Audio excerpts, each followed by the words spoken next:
ঘরের মাঠে মেসির বিদায়ী ম্যাচে ভেনেজুয়েলার বিপক্ষে ৩-০ গোলের জয় পেল আর্জেন্টিনা।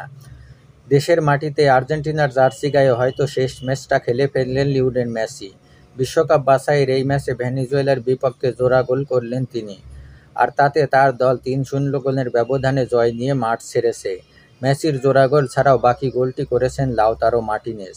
পুরো ম্যাচে আধিপত্য দেখানো আর্জেন্টিনা প্রথম হাফে একটি এবং দ্বিতীয় হাফে দুটি গোল করে।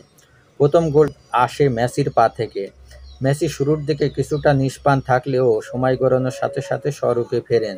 ৩৯ মিনিটে মনুমেন্টালে হাজির ৩০,০০০ দর্শককে উল্লাসে মাতান তিনি। হুলিয়ান আলভারেসের পাস থেকে বাঁ পায়ে বল জালে জড়ান। এরপর প্রথমার্ধে আরও কয়েকটি সুযোগ পেলেও গোল করতে পারেননি আলবিসেলেস্তারা। ম্যাচের ৭৪ মিনিটে আলভারেসের বদলি হিসাবে মাঠে নামেন লাউতারো মার্টিনেজ। আর মাঠে নামার ৪ মিনিটের মাথায়ই গোল করেন ইন্টার মিলানের এই ফরোয়ার্ড। ৭৮ মিনিটে নিকোলাস গঞ্জালেসের পাস থেকে গোল করেন লাউতারো মার্টিনেজ। তার ঠিক ২ মিনিট পর অর্থাৎ ৮০ মিনিটের মাথায় আবারও গোল করেন লিওনেল মেসি। এবার আলমাদার পাস থেকে গোল করেন আর্জেন্টাইন অধিনায়ক। তবে ম্যাচে হ্যাটট্রিকও পেতে পারতেন তিনি। ৮৯ মিনিটে আরেকটি বল ভেনেজুয়েলার জালে জড়িয়েছিলেন তিনি। তবে ভিআরএস এর সাহায্যে সেটি বাতিল হয়ে যায়। শেষ পর্যন্ত ৩-০ গোলের জয় নিয়েই মাঠ ছাড়ে আলবিসেলেস্তারা।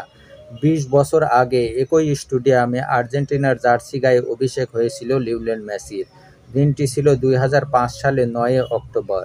আর আজ প্রায় ২ দশক পর একই স্টেডিয়ামে আন্তর্জাতিক ক্যারিয়ারের বিদায়ের শুরুটা করলেন লিওনেল মেসি।